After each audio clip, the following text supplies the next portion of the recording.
रात के 11:30 बज रहे थे। सुरेखा सिलाई मशीन पर कपड़े सिल रही थी। नींद और थकान की वजह से उसकी आंखें लाल हो रही थी। कमर में भी काफी दर्द हो रहा था। इतने में उसका पति राकेश, जो होटल में वेटर का काम करता है, घर आया। वह भी थकावट के कारण सुस्त नजर आ रहा था। रविवार के दिन होटल में काम जरा ज्यादा होता है।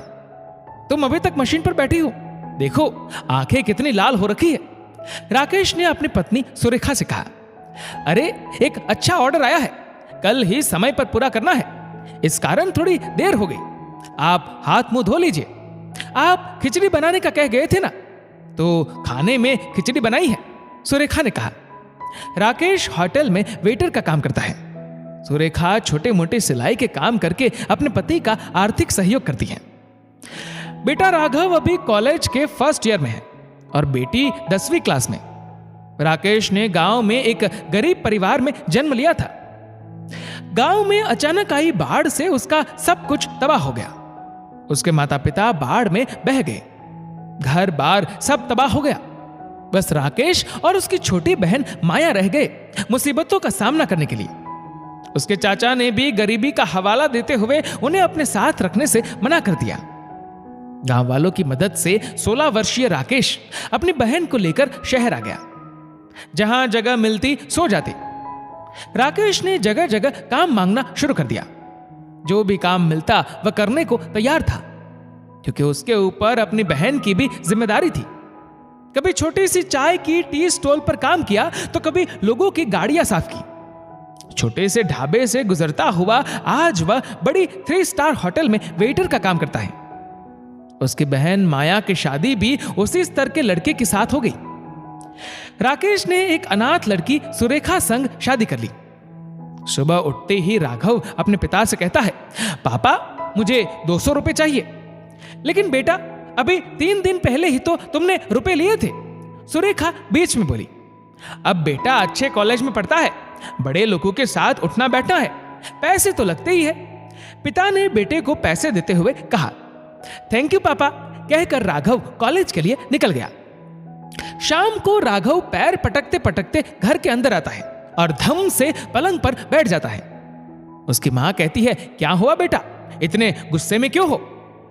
आज पापा की वजह से मेरे नए कॉलेज में मेरी कितनी बेइज्जती हो गई। पता नहीं कैसे किसी को पता चल गया कि मेरे पापा एक वेटर है।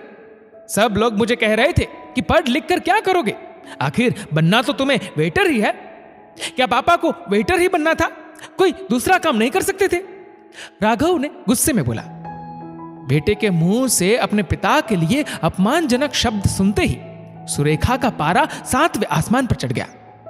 उसने अपने आप को संभालते हुए बेटे से कहा, आज तुम्हें अपने पापा पर गर्व होने की बजाय शर्म आ रही है। जब तुम्हारे पापा तुम्हारे लिए मन चाहे खिलौने लाते थे, तब तुम्हें उनके काम पर शर्म नहीं आई?